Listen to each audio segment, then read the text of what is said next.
Hi, എല്ലാവർക്കും നമസ്കാരം. നമ്മുടെ പുതിയൊരു വ്ളോഗിലേക്ക് എല്ലാവർക്കും സ്വാഗതം. എല്ലാവരും സുഖമായിട്ടിരിക്കുമല്ലേ? ഞങ്ങളുടെ സുഖമായിട്ടും സന്തോഷമായിട്ടും ഇരിക്കുന്നു. അപ്പോൾ ഇന്നത്തെ നമ്മുടെ വീഡിയോ വീക്കെൻഡിൽ എടുത്തിട്ടുള്ളതാണ്. അപ്പോൾ സാറ്റർഡേ രാവിലെ നമ്മളൊന്ന് ക്ഷേത്രത്തിലോട്ട് പോകാമെന്ന് കരുതി. അപ്പോൾ ഈ ആടിമാസം തുടങ്ങിയതിന് ശേഷം ഇവിടെ ഒരുപാട് ദേവീ ക്ഷേത്രങ്ങളിലൊക്കെ നല്ല വിശേഷമാണ് കേട്ടോ. അപ്പോൾ എന്തായാലും ഇന്ന് അങ്ങനെ ഒരു യാത്ര പ്ലാൻ ചെയ്തിരിക്കുകയാണ്. അപ്പോൾ നമ്മൾ വേറൊരു ക്ഷേത്രത്തിൽ പോകാനാണ് ഇന്ന് ഇരുന്നത്. പക്ഷേ ഹസ്ബൻഡ് പെട്ടെന്നാണ് ഇങ്ങനെ ഗൂഗിളിൽ നോക്കിയിട്ട് ഒരു ക്ഷേത്രം കണ്ടുപിടിച്ചായിരുന്നു കേട്ടോ. അപ്പോൾ നമ്മൾ ഫസ്റ്റ് ടൈമാണ് ഇങ്ങോട്ടേക്ക് വരുന്നത്. അപ്പോൾ നമുക്ക് സ്ഥലം അറിയാനില്ലാത്തതുകൊണ്ട് മാപ്പൊക്കെ ഇട്ടിട്ടാണ് കേട്ടോ വരുന്നത്. കാളിയമ്പാൾ കാമദേശ്വരർ ടെമ്പിൾ എന്നാണ് ഈ കോവിലിന്റെ പേര്. ഇത് ജോർജ് ടൗൺ എന്ന് പറയുന്ന സ്ഥലത്താണ്. അതായത് എക്സാക്ട് പറയുകയാണെങ്കിൽ സൗദാപേട്ട എന്ന് പറയുന്ന സ്ഥലമൊക്കെ കഴിഞ്ഞിട്ട് ആണ് ഈ ഒരു ടെമ്പിൾ ഇരിക്കുന്നത് കേട്ടോ. അപ്പം ഞങ്ങളും ഫസ്റ്റ് ടൈം ആണല്ലോ പോകുന്നത്. അപ്പം അതുകൊണ്ട് തന്നെ വലിയ ഐഡിയ ഒന്നും ഇല്ലാതെയാണ് പോകുന്നത് കേട്ടോ. പക്ഷേ ആ ക്ഷേത്രം ഭയങ്കര ഫേമസ് ആണ്. എന്നോട് ഹസ്ബൻഡ് പറഞ്ഞത് പണ്ട് ഇവിടെ ഇത്രയും ഇങ്ങനെ ഈ മരം ഒന്നും വളർന്നൊന്നും നിൽപ്പില്ലായിരുന്നു. അപ്പോൾ ക്ഷേത്രം നന്നായിട്ട് കാണാൻ പറ്റുമായിരുന്നു എന്നാണ് കേട്ടോ പറഞ്ഞത്. പക്ഷെ ഇപ്പം നമ്മൾ വന്നപ്പോൾ വലിയൊരു മരം അവിടെ വളർന്ന് പന്തലിച്ച് നിൽക്കുന്നുണ്ട്. ക്ഷേത്രത്തിന്റെ ഒരു ഫ്രണ്ട് പോർഷൻ കാണാൻ പറ്റുന്നില്ല. അപ്പം നമുക്ക് വഴിയൊക്കെ തെറ്റി കുറേ റോങ് റൂട്ടിലൂടെയൊക്കെ പോയിട്ടാണ് ഇവിടെ എത്തിയത്. അങ്ങനെ എന്തായാലും ഫൈനലി ഇവിടെ എത്തിയിട്ടുണ്ട്. അപ്പോൾ നല്ലൊരു പോസിറ്റീവ് വൈബ് തോന്നുന്ന ഒരു ക്ഷേത്രമാണ് കേട്ടോ. അതിൻ്റെ ഉള്ളിലേക്ക് കയറുമ്പോഴാണ് മനസ്സിലാവുള്ളൂ. പുറമേ നിന്ന് കാണുമ്പോൾ ഭയങ്കര ചെറുതായിട്ട് തോന്നും, പക്ഷെ ഉള്ളിലാണ് ഒത്തിരി സ്പേസ് ഇരിക്കുന്നത്. അപ്പോൾ എന്തായാലും നമ്മൾ അകത്തേക്ക് കയറി തൊഴുത്, പിന്നെ ഈ ഒരു ക്ഷേത്രത്തിന്റെ പ്രത്യേകത എല്ലാ ക്ഷേത്രത്തിലും നമ്മൾ നിന്നിട്ടാണല്ലോ തൊഴുന്നത്. പക്ഷെ ഇവിടെ അങ്ങനെയല്ല. ദേവിയുടെ മുന്നിൽ പോയി നമ്മൾ ഇരിക്കണം. അമ്പാളാണ്. അപ്പോൾ നമ്മൾ അവിടെ പോയി ഇരിക്കണം. നമ്മൾ എന്തെങ്കിലും പൂക്കളും കാര്യങ്ങളൊക്കെ മേടിച്ചു കൊടുത്തിട്ടുണ്ടെങ്കിൽ അത് പോറ്റി നമ്മുടെ അടുത്ത് നിന്ന് മേടിച്ച് വെക്കും. അപ്പോൾ ഒരു ബാച്ച് ആൾക്കാരെ ആദ്യം ഉള്ളിലേക്ക് കയറ്റിയതിന് ശേഷം നമ്മൾ അവിടെ ഇരുന്ന് തൊഴുകയാണ് വേണ്ടത്. അത് കഴിഞ്ഞിട്ട് പോറ്റി പൂജ എല്ലാം ചെയ്ത് കഴിയുമ്പോൾ നമുക്ക് പുറത്തേക്ക് വരാം. പിന്നെ അതിനകത്തിന് ഒരുപാട് പ്രതിഷ്ഠകളും കാര്യങ്ങളൊക്കെ ഉണ്ട് കേട്ടോ. നിങ്ങൾ ഈ ഒരു ഭാഗത്ത് ചെന്നൈയിലുള്ളവർ എന്തായാലും മസ്റ്റായിട്ട് വിസിറ്റ് ചെയ്യേണ്ട ഒരു ടെമ്പിളാണ്. നിങ്ങൾ പോയിട്ടുണ്ടോ ഇല്ലയോ എന്നും കമൻറ്റ് ചെയ്തേക്ക് കേട്ടോ, മറക്കരുത്. പിന്നെ ഞങ്ങൾ സെൻട്രൽ സ്റ്റേഷൻ വഴിയാണ് വരുന്നത്. അപ്പോൾ ഇങ്ങോട്ട് വരുന്ന വഴിക്ക് മുരുകൻ ഇഡ്ഡലിയുടെ ഷോപ്പ് കണ്ടായിരുന്നു കേട്ടോ. ഇടയിലൊരു വ്ളോഗിൽ എന്നോട് നീതുവാണ് പറഞ്ഞത് ചെന്നൈയിൽ മുരുകൻ ഇഡ്ഡലി ഫേമസ് ആണ്, അപ്പം ഒന്ന് ട്രൈ ചെയ്യാൻ പറഞ്ഞായിരുന്നു. അപ്പം ഞാൻ ഫസ്റ്റ് ടൈമാണ് ഇങ്ങനെ ഒരു ഷോപ്പിനെ പറ്റി കേൾക്കുന്നത്. പക്ഷെ എൻ്റെ ഹസ്ബൻഡിനെ അറിയാമെന്ന് പറഞ്ഞു. ഹസ്ബൻഡൊക്കെ നേരത്തെയും കഴിച്ചിട്ടൊക്കെ ഉള്ളതാണ്. അവരൊക്കെ ഇവിടെ വളർന്നത് കൊണ്ട് ഇതിനെപ്പറ്റി അറിയാമെന്ന് പറഞ്ഞായിരുന്നു. അപ്പം ഞങ്ങളെയും കൊണ്ട് വന്നതാണ്. ഞങ്ങൾ ആദ്യം സെൻട്രൽ സ്റ്റേഷനിൽ വന്നപ്പോൾ അവിടുത്തെ ആ ഷോപ്പ് ഞങ്ങൾക്ക് ഇഷ്ടപ്പെട്ടില്ല. കാരണം ഒരുപാട് ബാച്ചിലേഴ്സാണ് ഉണ്ടായിരുന്നത്. നമുക്ക് ഫാമിലി ആയിട്ട് പോയിരുന്ന് കഴിക്കാൻ ഒരു ബുദ്ധിമുട്ടായതുകൊണ്ട് ഞങ്ങൾ പിന്നെ നേരെ ടി നഗറിലോട്ട് പോയി. അപ്പോൾ അവിടെ നിന്ന് അടുത്ത് തന്നെയാണ് ടി നഗർ. അപ്പോൾ ടി നഗറിലുള്ള ഒരു മുരുകൻ ഇഡ്ഡലി ഷോപ്പിലാണ് കേട്ടോ കയറി. അവിടെയാണ് ഏറ്റവും കൂടുതൽ ഇതിൻ്റെ ബ്രാഞ്ചസ് ഉള്ളത്. ഞങ്ങൾ താമസിക്കുന്ന ഈ അണ്ണാനഗർ ഭാഗത്തൊന്നും മുരുകൻ ഇഡ്ഡലിയുടെ ഷോപ്പ് ഇല്ലയെന്നാണ് എൻ്റെ ഒരു അറിവ്. ഉണ്ടോയെന്ന് എനിക്ക് അറിയത്തില്ല കേട്ടോ. ഞങ്ങൾ ഗൂഗിൾ മാപ്പിലൊക്കെ നോക്കിയപ്പോഴൊന്നും കാണാനില്ല.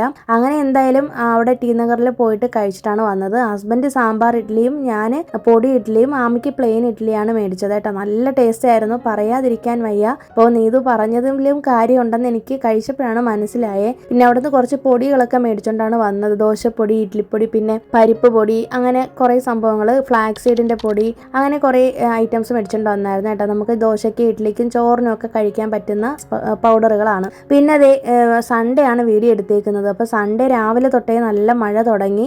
അപ്പോൾ എന്തായാലും ഇന്ന് നമ്മൾ പുറത്ത് പോകാൻ വേണ്ടിയിട്ട് ഇരുന്നതാണ് കേട്ടോ. പക്ഷേ ഇന്ന് എന്തായാലും പോകാൻ പറ്റില്ല. സാധാരണ നമ്മൾ വീക്കെൻഡിൽ പോകുമ്പോൾ സാറ്റർഡേസിലാണ് പോകുന്നത്. അപ്പോൾ തലേ ദിവസം ക്ഷേത്രത്തിൽ പോയോണ്ട് ഇന്ന് ഇനിയിപ്പോൾ പോകുന്നില്ല എന്ന് തന്നെ പ്ലാൻ ചെയ്തായിരുന്നേ. അപ്പോൾ എന്തായാലും ഞാൻ ഇന്ന് വീട്ടിൽ ഹോം മെയ്ഡ് പനീർ ചെയ്യാമെന്ന് വിചാരിച്ചു. ഞാനിത് കുറേ കാലം മുന്നേ ചെയ്തിട്ടുണ്ട്.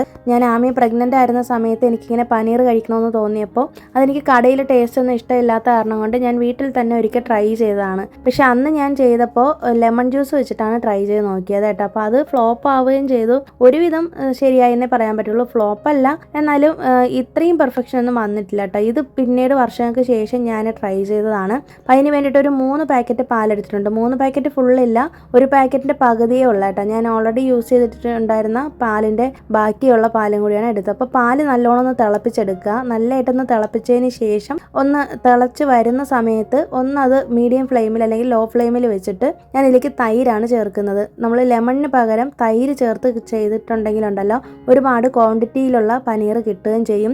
ലെമൺ ജ്യൂസിനേക്കാളും കുറച്ചും കൂടി നല്ല ടേസ്റ്റ് ആയിരിക്കും എന്നാണ് പറയുന്നത്. കാരണം ലെമൺ ജ്യൂസ് വെച്ച് ചെയ്യുമ്പോൾ നല്ല പുളിപ്പായിരിക്കുമല്ലോ. അപ്പോൾ നമ്മൾ ഈ തൈര് എടുക്കുന്ന സമയത്ത് ഞാൻ ഹാറ്റ്സൺ കേർഡാണ് എടുത്തിട്ടുള്ളത്. അധികം പുളിപ്പില്ലാത്ത തൈര് എടുത്താലാണ് നല്ല ടേസ്റ്റ് കേട്ടോ. കാരണം പനീർ ഇല്ലെങ്കിൽ ഒരു പുളിപ്പ് ചുവ വരും. നമ്മൾ എത്രയൊക്കെ ക്ലീൻ ചെയ്ത് കഴുകിയൊക്കെ എടുത്തു എന്ന് പറഞ്ഞാലും അതിനകത്തൊരു ഒരു വല്ലാത്തൊരു പുളിപ്പ് രസം ഉണ്ടാവും. അപ്പോൾ ഞാൻ ഇതിനകത്തേക്ക് ഒരു 2.5 കവർ പാലിന് വേണ്ടിയിട്ട് ഒരു 1/2 കപ്പ് തൈര്, കട്ട തൈരാണ് ചേർത്ത് കൊടുത്തത്. കുറേശ്ശെ തൈര് ചേർത്ത് ഈ തിളച്ച പാലിലേക്ക് ഇട്ട് ഇങ്ങനെ മിക്സ് ചെയ്തെടുക്കണം. ലോ ഫ്ലെയിമിൽ വേണം വെക്കാനായിട്ട് തൈര് ചേർത്തതിന് ശേഷം. ഇല്ലാന്നുണ്ടെങ്കിൽ പെട്ടെന്ന് തന്നെ വെന്ത് ഇതിൻ്റെ ടെക്സ്ചറൊക്കെ മാറിപ്പോകും കേട്ടോ. നല്ല ലോ ഫ്ലെയിമിൽ വെച്ചിട്ട് കുറേശ്ശെ തൈര് ചേർത്ത് ഇങ്ങനെ എടുക്കുക. അപ്പോഴേക്കും ഈ ഒരു ടെക്സ്ചറിൽ വരും. ഇതിനകത്തുനിന്ന് തൈര് ഈ പാലും ഒക്കെ മിക്സായിട്ട് ഈ ഒരു ഫോമിൽ കിട്ടും. ഇതാണ് നമ്മളിനി പനീറാക്കി എടുക്കാനായിട്ട് പോകുന്നത്. പിന്നെ ഇതിനകത്ത് വെള്ളം ഇങ്ങനെ തെളിഞ്ഞ് വരും കേട്ടോ. ഒരു 5-10 മിനിറ്റ് നമ്മളിങ്ങനെ ലോ ഫ്ലെയിമിലിട്ട് ഇളക്കി എടുക്കുമ്പോൾ തന്നെ ഇതിങ്ങനെ പിരിഞ്ഞ് വരുന്നതായിട്ട് കാണാൻ പറ്റും. എന്നിട്ട് നമ്മൾ നേരെ കൊണ്ടുവന്ന് ഒരു അരിപ്പ് പോലുള്ളൊരു പാത്രം ഉണ്ടല്ലോ, കുഴിയുള്ളൊരു പാത്രത്തിലേക്ക് വെച്ച് അതിനകത്ത് ഇതുപോലൊരു കോട്ടൺ തുണി വെക്കുക. അതിനകത്ത് വെച്ചിട്ട് പിരിഞ്ഞ് വന്നേക്കുന്ന ഈ ഒരു മിശ്രിതം ഇതിലേക്ക് ചേർത്ത് കൊടുക്കുക. എന്നിട്ട് നല്ല തണുത്ത വെള്ളത്തിൽ ഐസ് വാട്ടറിൽ കഴുകിയാൽ അത്രയും നല്ലതാണ് കേട്ടോ. വെള്ളം ഒഴിച്ച് ഇങ്ങനെ നല്ലോണം കഴുകിയെടുക്കുക. ഈ ഒരു തുണിയിലോട്ട് അങ്ങോട്ട് ഒഴിച്ചു കൊടുത്താൽ മതി. അപ്പോഴേക്കും അതിൻ്റെ പുളിപ്പൊക്കെ ഒന്ന് പോയി കിട്ടും. ആ ഒരു ടേസ്റ്റ് ഒക്കെ മാറും കേട്ടോ. എന്നിട്ട് നമ്മൾ അതേ തുണിയിൽ തന്നെ ഇങ്ങനെ നല്ലോണം പൊതിഞ്ഞിട്ട് ഒരു പാത്രത്തിലോട്ട് വെച്ച് ഒരു പ്ലേറ്റ് വെച്ച് കമഴ്ത്തി അടച്ചിട്ട് നല്ലൊരു വെയിറ്റ് ഉള്ള എന്തെങ്കിലും ഒരു സംഭവം എടുത്ത് വെക്കുക. നിങ്ങളുടെ ഈ ഇടികല്ലില്ലെങ്കിൽ അത്യാവശ്യം വലിയൊരു പാത്രത്തിൽ നിറച്ച് വെള്ളം എടുത്ത്, ചൂടുവെള്ളം എടുക്കണ്ട, നല്ല പച്ചവെള്ളം എടുത്ത് അതിൻ്റെ മേലോട്ട് വെച്ച് കൊടുത്താൽ മതി. അപ്പോൾ ഇങ്ങനെയാണ് പനീർ മേക്കിംഗ് ചെയ്യുന്നത് വീട്ടിൽ. പിന്നെ പനീർ മേക്കർ എന്ന് പറഞ്ഞിട്ട് ഒരു സംഭവം മേടിക്കാനായിട്ട് കിട്ടും കേട്ടോ. അതൊരു ഹോൾസ് ഉള്ള പാത്രമാണ്. അതിനകത്ത് വേണമെങ്കിൽ നമുക്കിത് റെഡിയാക്കി എടുക്കാൻ പറ്റും. അപ്പോൾ എൻ്റെ അടുത്ത് ഇപ്പോൾ ആ പാത്രം ഇല്ലാത്തതുകൊണ്ട് ഞാൻ ഇങ്ങനെയാണ് ചെയ്തത്. പിന്നെ ഈ പനീർ ഉണ്ടാക്കിയിട്ടുള്ള ബാലൻസ് വരുന്ന ഈ വെള്ളം ഉണ്ടല്ലോ, ഈ വെള്ളം കളയാൻ പാടില്ല കേട്ടോ. ഏറ്റവും കൂടുതൽ പ്രോട്ടീൻ അടങ്ങിയിരിക്കുന്നത് ഈ വെള്ളത്തിലാണ്. പലരും ഇത് ഉണ്ടാക്കി കഴിഞ്ഞാൽ വെള്ളം എടുത്ത് കളയുകയാണ് ചെയ്യുന്നതല്ലേ. പക്ഷേ ഞാൻ അങ്ങനെ കളയാറില്ല കേട്ടോ. ഞാൻ എന്തായാലും ഇപ്പോൾ അത് കളഞ്ഞിട്ടില്ല കേട്ടോ. അത് നല്ല ഹെൽത്ത് ബെനിഫിറ്റ്സ് ഉണ്ട്. പനീറിൻ്റെ എല്ലാ ഗുണങ്ങളും ഉള്ള വെള്ളമാണത്. അപ്പോൾ അത് നമ്മൾ ചപ്പാത്തി ഉണ്ടാക്കാൻ വേണ്ടിയിട്ട് ഈ വെള്ളം ഒഴിച്ചിട്ടാണ് കുഴച്ചെടുക്കാൻ പോകുന്നത് കേട്ടോ. നല്ല ടേസ്റ്റ് ആയിരുന്നു. ഞാൻ ഇന്ന് ലഞ്ചിന് വേണ്ടിയിട്ടാണ് ഈ ഒരു ചപ്പാത്തി ഉണ്ടാക്കുന്നത്. ചപ്പാത്തിയും പനീർ കറി, ഞാൻ ഉണ്ടാക്കി വെച്ചേക്കുന്ന ഈ പനീർ വെച്ച് കറി ഉണ്ടാക്കുന്നതും കൂടി കാണിച്ചു തരാം. അപ്പം നമ്മൾ പനീർ സെറ്റാക്കാൻ വേണ്ടിയിട്ട് അവിടെ ഒരു സൈഡിൽ മാറ്റി വെച്ചിട്ട് ചപ്പാത്തിക്കുള്ള മാവും കുഴച്ച് വെച്ചിട്ടുണ്ട്.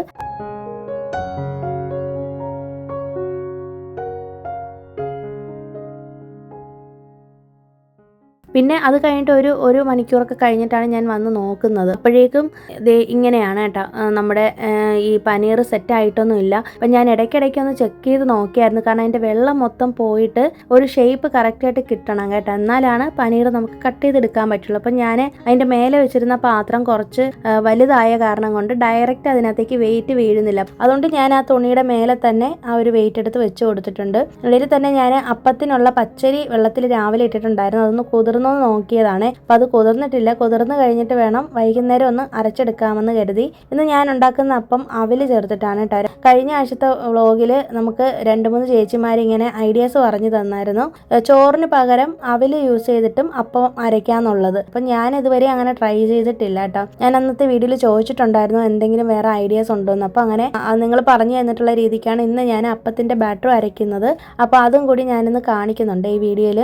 അങ്ങനെ ലഞ്ചിന് വേണ്ടിയിട്ടുള്ള ചപ്പാത്തിയൊക്കെ റെഡിയാക്കി വെച്ചിട്ടുണ്ട് കേട്ടോ. ചപ്പാത്തിയൊക്കെ റെഡിയാക്കി അവിടെ ഹോട്ട് ബോക്സിലേക്ക് ആക്കി വെച്ചപ്പോഴേക്കും നമ്മുടെ പനീർ ഒന്ന് സെറ്റായിട്ട് വന്നിട്ടുണ്ട്. ഏകദേശം ഒരു 3 മണിക്കൂർ കൊണ്ട് തന്നെ നമ്മുടെ പനീർ ഇങ്ങനെ കറക്റ്റ് ഷേപ്പിന് വന്നിട്ടുണ്ട്. ആ വെയിറ്റൊക്കെ എടുത്ത് മാറ്റിയിട്ട് കട്ട് ചെയ്ത് നോക്കി ഇങ്ങനെ പ്രസ് ചെയ്ത് നോക്കുമ്പോൾ തന്നെ അറിയാം നല്ല പെർഫെക്റ്റ് ആയിട്ട് വന്നിട്ടുണ്ടെന്ന്. ചിലരാണെങ്കിൽ രാവിലെ തൊട്ട് വൈകുന്നേരം വരെയൊക്കെ ഇങ്ങനെ വെയിറ്റ് എടുത്ത് വെച്ചേക്കും. അതിൻ്റെ ഒന്നും ആവശ്യമില്ല കേട്ടോ. ഒരു 3 മണിക്കൂറൊക്കെ കൊണ്ട് തന്നെ നമുക്ക് പനീർ സെറ്റാക്കി എടുക്കാൻ പറ്റും. നമ്മളുടെ അടുത്ത് പാല് തൈരും ഇരിപ്പുണ്ടെങ്കിൽ ഇതുപോലെ നമുക്ക് വീട്ടിൽ തന്നെ പനീർ ഉണ്ടാക്കി എടുക്കാം. മക്കൾക്കൊക്കെ ധൈര്യത്തോടെ നമുക്ക് മേടിച്ച് കൊടുക്കാനും പറ്റും. പശുവും പാലിൽ ചെയ്ത് കഴിഞ്ഞാൽ ഇത്രയും തിക്നെസ് ഉള്ള പനീർ കിട്ടില്ല എന്നാണ് പറയുന്നത്. കവർ പാലിലാണെങ്കിലാണ് ഇത്രയും നല്ല കട്ടിയായിട്ട് പനീർ ഉണ്ടാക്കി എടുക്കാൻ പറ്റുള്ളൂ എന്നാണ് ഞാൻ പറഞ്ഞു കേട്ടിട്ടുള്ളത്. അപ്പോൾ നമുക്ക് പനീറെല്ലാം കട്ട് ചെയ്ത് ഫ്രിഡ്ജിലോട്ടേക്ക് മാറ്റി വെക്കാം കേട്ടോ ബോക്സിൽ.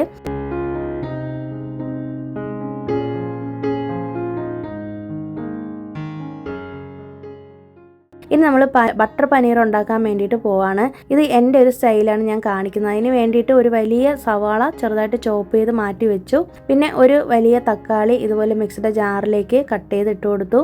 എന്നിട്ട് ഒരു പിടിയോളം നട്ട്സ്, നമ്മുടെ അണ്ടിപ്പരിപ്പുണ്ടല്ലോ, അത് ഇതിനകത്തേക്ക് ഇട്ട് കൊടുത്തിട്ട് നല്ല ഫൈനായിട്ട് അരച്ചെടുത്തിട്ടുണ്ട് കേട്ടോ. ഈ ഒരു മിക്സ് വെച്ചിട്ടാണ് നമ്മൾ ഇന്നത്തെ കറി ചെയ്യാനായിട്ട് പോകുന്നത്. നമ്മുടെ കറിയുടെ ടേസ്റ്റ് എൻഹാൻസ് ചെയ്യുന്ന സാധനമാണിത്.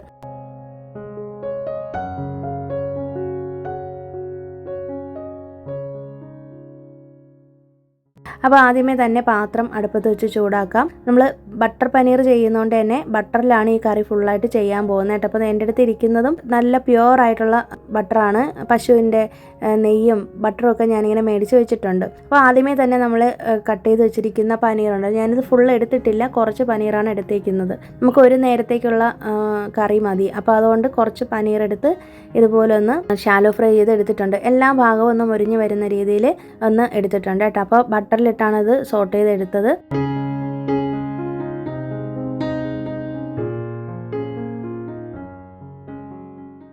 അതിനുശേഷം അതിലേക്ക് കുറച്ച് റൈസ് ബ്രാൻ ഓയിലാണ് ഒഴിച്ചു കൊടുത്തത്. എന്നിട്ട് നല്ല ജീരകം, ഒരു ചെറിയ കഷ്ണം പട്ട, പിന്നെ ഒരു ഏലക്ക, ഇത്രയും കൂടി ചേർത്ത് കൊടുത്തിട്ട് അതിനകത്തേക്ക് നേരത്തെ പൊടിയായി നുറുക്കി വെച്ചിരിക്കുന്ന സവാളയും കൂടി ചേർത്ത് കൊടുത്ത് കുറച്ച് ഉപ്പും കൂടി ഇട്ടിട്ട് വഴറ്റി എടുക്കുന്നുണ്ട്. അപ്പോൾ സവാള ഒന്ന് വഴണ്ട് വരുന്നതിന് മുന്നേ തന്നെ ഇഞ്ചി വെളുത്തുള്ളി ചതച്ചതും കൂടിയാണ് ചേർത്ത് കൊടുത്തത്. ഇല്ലെങ്കിൽ നിങ്ങളുടെ അടുത്ത് പേസ്റ്റ് ഉണ്ടെങ്കിൽ അതും ചേർത്ത് കൊടുക്കാം കേട്ടോ. അപ്പോൾ സവാളയ്ക്ക് ഒന്ന് മുരിഞ്ഞ് വന്നതിന് ശേഷം അതിനകത്തേക്ക് നമ്മൾ പൊടികൾ ചേർത്ത് കൊടുക്കുന്നുണ്ട്. മഞ്ഞൾപ്പൊടിയും മുളക് പൊടിയാണ് ചേർത്ത് കൊടുത്തത്. വേറെ പൊടികളൊന്നും ചേർക്കുന്നില്ല കേട്ടോ. വേണമെങ്കിൽ കുറച്ച് ഗരം മസാലയും മല്ലിപ്പൊടിയൊക്കെ ചേർക്കാം. ഞാനിപ്പോൾ അതൊന്നും ചേർത്തിട്ടില്ല. അത് കഴിഞ്ഞിട്ട് നമ്മൾ നേരത്തെ അരച്ച് വെച്ചിരിക്കുന്ന ഈ ഒരു തക്കാളിയും നട്ട്സും കൂടി ഇട്ടിട്ടുള്ളൊരു പേസ്റ്റ് ഇല്ലേ, അത് ഇതിനകത്തേക്ക് ചേർത്ത് കൊടുത്തിട്ട് ഇനി ഇത് ലോ ഫ്ലെയിമിലിട്ടിട്ട് തക്കാളിയുടെ പച്ചമണം പോകുന്നവരെ ഇങ്ങനെ വേവിച്ചെടുക്കുക കേട്ടോ. തക്കാളിയുടെ പച്ചമണം ഉണ്ടാവാനേ പാടില്ല, എന്നാൽ കറിക്ക് നമ്മൾ ഉദ്ദേശിക്കുന്നൊരു ടേസ്റ്റ് കിട്ടത്തേ ഇല്ല. പിന്നെ ഇന്നത്തെ നമ്മുടെ ഈ കറി ചെയ്യുന്നതും നമ്മുടെ പനീറിൻ്റെ ബാലൻസ് എന്നിട്ടുള്ള വാട്ടർ വെച്ചിട്ടാണ്. കാരണം ഇത് നല്ല ഹെൽത്തി ആണെന്ന് ഞാൻ പറഞ്ഞില്ലേ, അപ്പോൾ അതുകൊണ്ട് തന്നെ അത് വേസ്റ്റ് ആക്കണ്ടെന്ന് വിചാരിച്ചു. നമുക്ക് ഈ വാട്ടർ എല്ലാ കറികളിലും യൂസ് ചെയ്യാം കേട്ടോ. വെള്ളത്തിന് പകരം നമുക്ക് യൂസ് ചെയ്യാം. ബിരിയാണി വെക്കുന്നെങ്കിൽ അതിന് യൂസ് ചെയ്യാം, ഫ്രൈഡ് റൈസിന് യൂസ് ചെയ്യാം, ചപ്പാത്തിക്ക് ഞാനിപ്പോൾ യൂസ് ചെയ്തിട്ടുണ്ട്. അപ്പോൾ അങ്ങനെ എല്ലാ കാര്യങ്ങൾക്കും ഇത് യൂസ് ചെയ്യാം. ഫ്രിഡ്ജിലെടുത്ത് സൂക്ഷിച്ച് വെച്ചേക്കാം കേട്ടോ. ഒരു 2-3 ദിവസമൊക്കെ ഇത് ഇല്ലാതാവാതെ ഇരുന്നോളും. ഇനി നമ്മൾ ഇതിനകത്തേക്ക് ആവശ്യത്തിന് ഉപ്പൊക്കെ ഇട്ട് കൊടുത്തതിന് ശേഷം ഈ വെള്ളം ഒഴിച്ചു കൊടുത്ത് നന്നായിട്ടൊന്ന് തിളച്ചതിന് ശേഷം നേരത്തെ ബട്ടറിൽ സോട്ട് ചെയ്ത് വെച്ചിരിക്കുന്ന ആ ഒരു പനീർ ഇതിലേക്ക് ചേർത്ത് കൊടുത്തു. അപ്പോൾ നമ്മുടെ കറിയുടെ പരിപാടി എല്ലാം കഴിഞ്ഞിട്ടുണ്ട് കേട്ടോ. ലാസ്റ്റായിട്ട് കുറച്ചധികം ബട്ടർ തന്നെ വീണ്ടും ചേർത്ത് കൊടുത്തിട്ടുണ്ട്. ഇത് ബട്ടർ പനീർ ആയതുകൊണ്ടാണ് ഇത്രയും ബട്ടർ ഞാൻ ചേർത്തേക്കുന്നത്. ഇല്ലെങ്കിൽ ഇത്രയും ബട്ടർ ചേർക്കേണ്ട കാര്യമൊന്നുമില്ല കേട്ടോ. അപ്പോൾ നമ്മുടെ ഈ ഒരു കറിക്ക് നല്ലൊരു ഗ്ലേസിങ് ആണ് ബട്ടർ അധികം ചേർത്തേക്കുന്നതുകൊണ്ട് തന്നെ. നിങ്ങൾക്ക് ബട്ടർ ചേർക്കാൻ ഇഷ്ടമില്ല എന്നുണ്ടെങ്കിൽ ഓയിലിൽ ചെയ്യാം കേട്ടോ. പക്ഷേ ഈ ഒരു കറക്റ്റ് ടേസ്റ്റ് കിട്ടത്തില്ല. ലാസ്റ്റ് അതിനകത്തേക്ക് കുറച്ച് മല്ലിയില നുറുക്കിയതും പിന്നെ കുറച്ച് കുരുമുളക് പൊടിയും കൂടെ ചേർത്തിട്ട് നമ്മൾ ഫ്ലെയിം ഓഫ് ചെയ്തെടുക്കുകയാണ് ചെയ്തത് കേട്ടോ. പിന്നെ ഇതിനകത്ത് ഞാനിപ്പോൾ പ്രത്യേകിച്ച് കസ്തൂരി മേത്തി, ഫ്രഷ് ക്രീം അതൊന്നും ചേർത്തിട്ടില്ല. ഒന്നും ചേർക്കാതെ തന്നെ നല്ല പെർഫെക്റ്റ് ആയിട്ടുള്ള ബട്ടർ പനീർ നമുക്ക് കിട്ടിയിട്ടുണ്ട്. എന്തായാലും ട്രൈ ചെയ്ത് നോക്കൂ, ഉറപ്പായിട്ടും നിങ്ങൾക്ക് ഇഷ്ടപ്പെടും. സിമ്പിൾ അല്ലേ ഈ കറി. അപ്പോൾ ഇന്നത്തെ നമ്മുടെ ലഞ്ച് ഒരു ബൊഫേ പോലെയാണ് ചെയ്തേക്കുന്നത് കേട്ടോ. അപ്പോൾ ഇന്ന് ലഞ്ചിന് വേണ്ടിയിട്ട് നമ്മളുടെ അടുത്ത് വൈറ്റ് റൈസ് ഓൾറെഡി ഇരിപ്പുണ്ടായിരുന്നു കേട്ടോ. ഞാനൊരു കുമ്പളങ്ങ പുളിശ്ശേരിയും വെച്ചിട്ടുണ്ടായിരുന്നേ. പിന്നെ ആമിക്ക് വേണ്ടിയിട്ട് പൊട്ടറ്റോ ഫ്രൈ ചെയ്തതും പിന്നെ നമുക്ക് ചപ്പാത്തിയും ഈ ബട്ടർ പനീറും കൂടിയാണ് ചെയ്തേക്കുന്നത്. പിന്നെ കുറച്ച് വാട്ടർമെലൺ ഇരിപ്പുണ്ടായിരുന്നു കേട്ടോ. അപ്പോൾ നമ്മളിപ്പോൾ അധികം അങ്ങനെ നോൺ വെജ് ഒന്നും എടുക്കുന്നില്ല. സാധാരണ സൺഡേസിൽ നമ്മൾ നോൺ വെജ് കഴിക്കുന്നതാണ്. പക്ഷേ ഇപ്പോൾ ഈ കർക്കിടക മാസം ആയതിനു ശേഷം അധികം അങ്ങനെ നോൺ വെജ് കഴിക്കാത്ത കാരണം കൊണ്ടാണ് ഇന്നിപ്പോൾ ഇങ്ങനെ ഒരു ലഞ്ച് ചെയ്യാമെന്ന് വിചാരിച്ചത്. പിന്നെ ഞാൻ കഴിഞ്ഞ ദിവസം മുരുകൻ ഇഡ്ഡലിയിൽ നിന്ന് മേടിച്ചിട്ടുള്ള ഒരു പരിപ്പ് പൊടി ഇരിപ്പുണ്ട് എന്ന് പറഞ്ഞില്ലേ, അപ്പോൾ അത് വെച്ചിട്ടാണ് ചോറ് കഴിച്ചത്. കുറച്ച് ചോറും ബാക്കി 2 ചപ്പാത്തിയാണ് കഴിച്ചിട്ടുള്ളത് കേട്ടോ ഞങ്ങൾ. അപ്പോൾ ഇതിനകത്തേക്ക് ഈ പരിപ്പ് പൊടി ഇട്ടിട്ട് കുറച്ച് നെയ്യും കൂടി ഇട്ട് മിക്സ് ചെയ്ത് കഴിക്കണം. എനിക്കിത് ഭയങ്കര ഇഷ്ടമുള്ളൊരു സംഭവമാണ്. നമ്മളിവിടെ സംഗീത വെജിലും ഗീതം വെജിലൊക്കെ പോകുമ്പോൾ കിട്ടാറുണ്ട് കേട്ടോ ഈ വെജ് മീൽസിൻ്റെ കൂടെ ഈ പരിപ്പ് പൊടി. അതിന് വേണ്ടിയിട്ടാണ് വീട്ടിൽ മേടിച്ചത്. അധികം കഴിച്ചാൽ നല്ല വണ്ണം വയ്ക്കും. അപ്പോൾ അതുകൊണ്ട് തന്നെ കുറച്ചാണ് കഴിക്കുകയുള്ളൂ. പിന്നെ അതേ വൈകുന്നേരം ആയപ്പോഴേക്കും ഇതിനിടയിൽ തന്നെ ഞാൻ കുളിയൊക്കെ കഴിഞ്ഞിട്ടാണ് ഭക്ഷണമൊക്കെ കഴിച്ചത് കേട്ടോ, ഉച്ചയ്ക്ക് ലഞ്ച്. അപ്പോൾ അതേ വൈകുന്നേരം ആയപ്പോഴേക്കും നമ്മൾ അപ്പത്തിനുള്ള മാവൊക്കെ ഒന്ന് അരയ്ക്കാൻ വേണ്ടിയിട്ട് എടുത്തിട്ടുണ്ട്. ഞാൻ പച്ചരി വെള്ളത്തിൽ ഇട്ടിട്ടുണ്ടായിരുന്നു. അപ്പോൾ ഇത്തവണ ഞാൻ പറഞ്ഞില്ലേ റൈസിന് പകരം അവലാണ് ചേർക്കുന്നത്, റൈസ് ചേർത്തിട്ടില്ല. ചേർത്തിട്ടില്ല. പിന്നെ കുറച്ച് ഒരു ടീസ്പൂണിൽ താഴെ, ഒരു 1/4 ടീസ്പൂണിൽ താഴെ മതി ഈസ്റ്റ് ചേർത്ത് കൊടുത്തിട്ടുണ്ട്. പിന്നെ പഞ്ചസാര, ഇത്രയാണ് ചേർക്കുന്നത് കേട്ടോ. ഞാനിന്ന് തേങ്ങ ചേർത്തിട്ടില്ല, തേങ്ങ ഇല്ലാതെ ഒന്ന് അരച്ച് നോക്കിയതാണ്. പക്ഷെ അവില് ചേർത്തിട്ടുണ്ട്. അപ്പം ഇത് അടിപൊളി ടേസ്റ്റ് ആയിരുന്നു കേട്ടോ. എനിക്ക് തോന്നുന്നു നമ്മൾ ഈ ഒരു ചോറിൽ ചെയ്യുന്ന അപ്പത്തിനേക്കാളും സൂപ്പർ ടേസ്റ്റ് ആണെന്ന്. കാരണം എനിക്കിത് നല്ലോണം വർക്കായി, എനിക്ക് നല്ല ഇഷ്ടപ്പെട്ടായിരുന്നു കേട്ടോ. അപ്പം എന്തായാലും ഇനി ഇങ്ങനെ ചെയ്യാനാണ് എൻ്റെ പ്ലാന്. ഇടയ്ക്കൊക്കെ ചോറിലും ഉണ്ടാക്കി നോക്കാം. പക്ഷെ എന്തായാലും എനിക്ക് ഈസ്റ്റ് ഇല്ലാതെ അപ്പം ഉണ്ടാക്കാനൊന്നും അറിയത്തില്ല, ഞാൻ ഇതുവരെ മെനക്കെട്ടിട്ടില്ല എന്നുള്ളതാണ് സത്യം. പക്ഷെ ഇതെനിക്ക് ഒരുപാട് ഇഷ്ടപ്പെട്ടു. അപ്പോൾ എന്തായാലും നിങ്ങളും ട്രൈ ചെയ്ത് നോക്കട്ടെ, ഇങ്ങനെ ചെയ്യാത്തവരുണ്ടെങ്കിൽ. പിന്നെ അവില് ചേർത്തപ്പോൾ എനിക്ക് തോന്നിയൊരു കാര്യം എന്ന് പറയുന്നത്, നല്ല കളറുണ്ട് കേട്ടോ, നല്ല വൈറ്റ് കളറിലുള്ള അപ്പമാണ് നമുക്ക് കിട്ടുന്നത്. പിന്നെ ഞാനിങ്ങനെ ചുറ്റിച്ച് എടുത്തിട്ടും അപ്പം ഉണ്ടാക്കി നോക്കി, അല്ലാതെയും നോക്കിയായിരുന്നു. പക്ഷേ എനിക്ക് ചുറ്റിച്ചെടുത്ത അപ്പത്തിനേക്കാളും ഒക്കെ എനിക്ക് ഇഷ്ടപ്പെട്ടത് ഇതുപോലെ ദോശക്കല്ലിൽ വെച്ച് ഉണ്ടാക്കുന്ന അപ്പമാണ് കേട്ടോ. വൈകുന്നേരമൊക്കെ ആയപ്പോൾ തന്നെ ഇത് നല്ലോണം പുളിച്ച് പൊങ്ങി വന്നിട്ടുണ്ട്, കണ്ടില്ലേ. ഇപ്പോൾ ഇവിടെ നല്ല മഴ ആയിരുന്നിട്ടും കൂടി നല്ലോണം തന്നെ പൊങ്ങി വന്നിട്ടുണ്ട് കേട്ടോ. കാരണം കിച്ചൺ നല്ല ചൂടുള്ള സ്ഥലമാണ് ഇവിടുത്തെ, അപ്പോൾ അതുകൊണ്ടായിരിക്കണം. അന്ന് തന്നെ ഞാൻ എടുത്ത് അത് ഫ്രിഡ്ജിലേട്ടേക്ക് വെക്കുകയാണ് ചെയ്തത് കേട്ടോ. പിറ്റേന്ന് രാവിലെയാണ് ഞാൻ ഇതിൻ്റെ അപ്പം ഉണ്ടാക്കിയത്. ഞാനിത് ദോശക്കല്ലിൽ പാനിൽ ഒഴിച്ചിട്ട് ഉണ്ടാക്കിയ അപ്പമാണ് ഇത്. എൻ്റെ ഒരു ഇരുമ്പിലുള്ളൊരു ചെറിയൊരു സ്കില്ലറ്റിൽ ഉണ്ടാക്കിയതാണ് കേട്ടോ. അപ്പോൾ ഇത് അടിപൊളിയായിട്ട് വന്നിട്ടുണ്ട്, രണ്ടും സൂപ്പറായിട്ടുണ്ട്. നല്ല സോഫ്റ്റ് ആയിട്ടുള്ള അപ്പമാണ് കേട്ടോ. അത് ഈ ഒരു സ്കില്ലറ്റിലാണ് ഞാൻ ചെയ്തത്, ഇരുമ്പിലുള്ള. അപ്പോൾ ഫസ്റ്റ് ടൈമാണ് ഇതിൽ ഞാനിങ്ങനെ അപ്പം ഉണ്ടാക്കി ട്രൈ ചെയ്ത് നോക്കിയത്. അപ്പോൾ നല്ല ടേസ്റ്റ് ആയിരുന്നു, നല്ല പെർഫെക്റ്റ് ആയിട്ട് കിട്ടിയിട്ടുണ്ട്. പിന്നെ ബാക്കി വന്നിട്ടുള്ള അപ്പത്തിൻ്റെ മാവ് നെക്സ്റ്റ് ഡേ ഞാൻ വൈകുന്നേരം ആയപ്പോഴേക്കും ആമിക്ക് വേണ്ടിയിട്ട് സ്കൂൾ വിട്ട് വന്നപ്പോൾ ഒരു നേന്ത്രപ്പഴമൊക്കെ വേവിച്ചതിരിപ്പുണ്ടായിരുന്നു. അതൊക്കെ മിക്സ് ചെയ്ത് കുറച്ച് തേങ്ങയും പഞ്ചസാരയും ഏലക്കയൊക്കെ ചേർത്തിട്ട് ഒരപ്പമായിട്ട് ഉണ്ടാക്കിയെടുക്കുകയാണ് ചെയ്തത്. പിന്നെയാണെങ്കിൽ ഞാൻ കഴിഞ്ഞ വ്ളോഗിൽ പറഞ്ഞിട്ടുണ്ടായിരുന്നില്ലേ, നമ്മുടെ മുരുകൻ കോവിലിൽ പോയപ്പോഴേക്കും നമുക്ക് അവിടെ നിന്നൊരു മാങ്ങ കിട്ടി, പച്ചമാങ്ങ പ്രസാദമായിട്ട് കിട്ടിയിരുന്നു. അപ്പം ഞാനത് ഇന്ന് സിമ്പിളായിട്ട് ഒന്ന് അച്ചാറിട്ട് എടുത്തതാണ് കേട്ടോ. അപ്പോൾ ഇടാൻ വേണ്ടിയിട്ട് ഞാൻ ആദ്യമേ തന്നെ മാങ്ങ കട്ട് ചെയ്ത്, ഇത് ഇൻസ്റ്റൻ്റ് ആയിട്ടുള്ള മാംഗോ പിക്കിളാണ്, പെട്ടെന്ന് ചെയ്യാം, നല്ല ടേസ്റ്റാണ്, എത്ര നാൾ വേണമെങ്കിലും കേടാവാതെ ഇരിക്കുകയും ചെയ്യും. അപ്പം ആദ്യമേ തന്നെ മാങ്ങ കട്ട് ചെയ്ത് ഉപ്പും ഇട്ട് കായപ്പൊടിയും പിന്നെ അതിനകത്തേക്ക് മുളക് പൊടിയും കൂടി ഇട്ട് കൊടുത്തിട്ട് ഒന്ന് മിക്സ് ചെയ്തെടുത്ത് വെച്ചിരുന്നു. വെള്ളമൊന്നും ചേർത്തിട്ടൊന്നുമില്ല കേട്ടോ മാങ്ങയിൽ. എന്നിട്ട് നല്ലെണ്ണ ചൂടാക്കി അതിനകത്തേക്ക് കടുകും ഉലുവയും കറിവേപ്പിലയും വറ്റൽമുളകും ഇട്ട് താളിച്ചതിന് ശേഷം അതിനകത്തേക്ക് ഈ മാങ്ങ ഇട്ട് മിക്സ് ചെയ്തെടുക്കുന്നേ ഉള്ളൂ കേട്ടോ. പെട്ടെന്ന് തന്നെ ആവും. പിന്നെ മാങ്ങ ചേർക്കുന്നതിന് മുന്നേ തന്നെ നമ്മൾ ഇതിൻ്റെ സ്റ്റൗ ഒക്കെ ഓഫ് ചെയ്ത് വെച്ചിട്ടുണ്ട്. അപ്പം ഞാൻ എന്തായാലും അതൊന്ന് അച്ചാറിട്ടത് ജസ്റ്റ് ഒന്ന് ഷൂട്ട് ചെയ്തു എന്നേ ഉള്ളൂ. അപ്പം നിങ്ങളോടൊന്ന് ഷെയർ ചെയ്യാമെന്ന് കരുതി. അപ്പോൾ നിങ്ങൾ ഓണമൊക്കെ വരുന്ന സമയത്ത് അച്ചാറൊക്കെ ഇടുന്നവർ ആരാണെങ്കിൽ ഇതുപോലെ സിമ്പിളായിട്ട് ചെയ്തോളാം കേട്ടോ. പെട്ടെന്ന് തന്നെ നമുക്ക് റെഡിയാക്കി എടുക്കാൻ പറ്റും. അതിപ്പോൾ ഏത് അച്ചാറാണെങ്കിലും ഇതേപോലെ തന്നെ ചെയ്തെടുക്കാവുന്നതേ ഉള്ളൂ. പിന്നെ ഇന്ന് നമ്മൾ റെഡ് റൈസ് കഞ്ഞിയാണ് വെച്ചേക്കുന്നത്. അപ്പോൾ ഈ കഞ്ഞിയുടെ കൂടെ കുടിക്കാനാണ് മെയിനായിട്ട് ഞാൻ ഈ ഒരു അച്ചാർ ഉണ്ടാക്കിയത്. പിന്നെ ഞാൻ പറഞ്ഞില്ലേ, നമ്മൾ ഉണ്ടാക്കി വെച്ചിരുന്ന ഒരു ഒരപ്പത്തിൻ്റെ മാവ്, അത് ദേ ഇങ്ങനെയാണ് കേട്ടോ ആയിട്ടുള്ളത്. അപ്പോൾ രാവിലെ തന്നെ ഞാനത് ഉണ്ടാക്കി വെച്ചായിരുന്നു കേട്ടോ. അപ്പോൾ ആമി വൈകുന്നേരം വരുമ്പോൾ തണുപ്പോടുകൂടി അവൾക്ക് കൊടുക്കാൻ വേണ്ടിയിട്ടാണ് മാറ്റി വെച്ചിരുന്നത്. അപ്പോൾ അതൊക്കെ ഞങ്ങൾ എല്ലാവരും കഴിച്ചു. പിന്നെ ഇന്ന് രാത്രി ഞാൻ എന്തായാലും കുറച്ച് പയർ വെള്ളത്തിലിട്ട് വെച്ചേക്കാമെന്ന് കരുതി. കാരണം എനിക്കാണെങ്കിൽ ആമിക്ക് ഒരു ആക്ടിവിറ്റി ചെയ്യാനുണ്ടായിരുന്നു. അവൾക്ക് ഇങ്ങനെ മൈക്രോ ഗ്രീൻസ് ഉണ്ടാക്കിക്കൊണ്ട് പോകാൻ വേണ്ടി. അപ്പം ഞാൻ കുറച്ച് പച്ചപ്പയർ എടുത്ത് വെള്ളത്തിൽ തലേ ദിവസമേ തന്നെ വെള്ളത്തിൽ കുതിരാൻ വേണ്ടിയിട്ട് ഇട്ടിട്ടുണ്ടായിരുന്നു കേട്ടോ. അപ്പോൾ എനിക്കാണെങ്കിൽ ഒരു ഐഡിയ ഇല്ല, മണ്ണിലാണ് ചെയ്യണമെന്നാണ് അവർ പറഞ്ഞിട്ടുണ്ടായിരുന്നത്. അപ്പോൾ ഞാൻ എന്തായാലും ഒരു ചെറിയൊരു പാഴ്സൽ ബോക്സ് എടുത്തിട്ട് ടിഷ്യൂ പേപ്പറിൽ വെച്ച് നോക്കി അത് വളരുന്നുണ്ടോ ഇല്ലയോ എന്ന് അറിയാൻ വേണ്ടിയിട്ട്. മണ്ണിലും കുറച്ച് ചെയ്യുന്നുണ്ട്. അപ്പോൾ നിങ്ങളുടെ മക്കൾക്ക് ഇതുപോലെ ആക്ടിവിറ്റീസ് ഒക്കെ വരുമ്പോൾ മണ്ണൊന്നും കിട്ടാത്തവരാണെങ്കിൽ നിങ്ങൾക്ക് ഒരു ഐഡിയക്ക് വേണ്ടിയിട്ട് ഞാനത് ഷെയർ ചെയ്തേ ഉള്ളൂ. 2 ടിഷ്യൂ പേപ്പർ ഇങ്ങനെ പാത്രത്തിൽ വെച്ച് കൊടുത്തിട്ട് അതിൻ്റെ മേലെ കുറച്ച് വെള്ളം തളിച്ചതിന് ശേഷം നമ്മൾ തലേ ദിവസം കുതിർത്ത് വെച്ചിരിക്കുന്ന പയർ ഇട്ട് കൊടുക്കുക.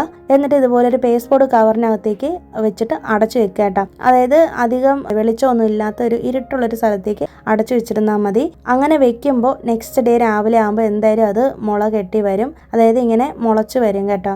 അത് കഴിഞ്ഞിട്ട് നമ്മൾ ഇതിനെടുത്ത് നമ്മൾ മണ്ണിലേക്ക് വെക്കാൻ പോവാണ്. അപ്പോൾ അതിൽ ഞാൻ എല്ലാമൊന്നും എടുത്ത് മണ്ണിൽ വെച്ചിട്ടില്ല, കുറച്ച് 2 കപ്പിലുള്ളത് മാത്രം മണ്ണിലേക്ക് ആക്കി ബാലൻസ് ഉള്ളത് അതേ ടിഷ്യൂ പേപ്പറിൽ തന്നെ വെച്ചിട്ടുണ്ട്. അപ്പോൾ ഓരോ ദിവസവും ഈ പയർ എങ്ങനെയാണ് മുളച്ച് വരുന്നതെന്നുള്ള വീഡിയോ ഞാൻ എടുത്തു വെച്ചിട്ടുണ്ട്. അപ്പോൾ നിങ്ങൾക്കത് കാണിച്ചു തരാൻ വേണ്ടിയിട്ടാണ് ഞാൻ ജസ്റ്റ് ഒന്ന് വീഡിയോ എടുത്ത് വെച്ചത്. അപ്പോൾ അതേ ഡേ 3 ആയപ്പോൾ ഇങ്ങനെ മുളച്ചിട്ടുണ്ട്. അങ്ങനെ ഓരോ ദിവസം കഴിയുമ്പോഴും കുറേശ്ശെ ഇങ്ങനെ വളർന്ന് ലാസ്റ്റ് നമുക്ക് കറക്റ്റായിട്ടുള്ള ഒരു പരുവത്തിന് കിട്ടിയിട്ടുണ്ട് കേട്ടോ. പക്ഷേ കറക്റ്റായിട്ടുള്ള ഡേയിൽ അവർ പറഞ്ഞ ഡേ തന്നെ ഞങ്ങൾ ചെയ്തു. പക്ഷേ ബാക്കിയുള്ള കുട്ടികൾ ചെയ്യാത്ത കാരണം കൊണ്ട് സ്കൂളിലെ ആക്ടിവിറ്റി ഇതുവരെയും കൊണ്ടുപോയി കൊടുത്തിട്ടില്ല. അപ്പം മൺഡേ ഇന്നാണ് കൊണ്ടുപോയി കൊടുക്കുകയുള്ളൂ. ഇപ്പോൾ ഒരുപാട് ഒരുപാട് വളർന്ന് വലുതായി പോയി ഇലകളൊക്കെ. അപ്പോൾ ഇത് നമുക്ക് വീട്ടിലും അടുക്കളത്തോട്ടം പോലെ നമുക്ക് ചെയ്യാം കേട്ടോ. നമ്മുടെ വീട്ടിൽ തോരനൊക്കെ വെക്കാൻ വേണ്ടിയിട്ട് ഇത് യൂസ് ചെയ്യാം. ഒരു മുട്ടയൊക്കെ വെച്ച് ഇതൊന്ന് ചിക്കിയെടുത്ത് തോരൻ വെച്ചാൽ മതി. ഇത് മുള കെട്ടിയ പയറാണെങ്കിൽ ഈ ഒരു പരുവത്തിനും തന്നെ നമുക്ക് സാലഡൊക്കെ ആക്കിയിട്ട് കഴിക്കാം, അല്ലെങ്കിൽ തോരൻ വെച്ച് കഴിക്കാം. എനിക്കിപ്പോൾ ഇലയായിട്ട് വേണം, ചെടിയായിട്ട് തന്നെ വേണം. അപ്പോൾ അതുകൊണ്ടാണ് ഞാനിങ്ങനെ ഇത്രയും ദിവസം വെയിറ്റ് ചെയ്തത്. ഏകദേശം ഒരു 10 ദിവസം കൊണ്ട് തന്നെ നമുക്ക് ഇതെല്ലാം ഒന്ന് മുളച്ച് കിട്ടിയിട്ടുണ്ട്. അപ്പോൾ ഈ ടിഷ്യൂ പേപ്പറിൽ വെച്ചേക്കുന്നത് കുറച്ച് ലേറ്റ് ആയിരുന്നേ. മണ്ണിൽ വെച്ചതിൻ്റെ അത്രയും പെട്ടെന്ന് തന്നെ നമുക്ക് മുളച്ച് കിട്ടിയിട്ടില്ല. അത് കുറേശ്ശെ പയ്യാണ് ഗ്രോ ആയത്.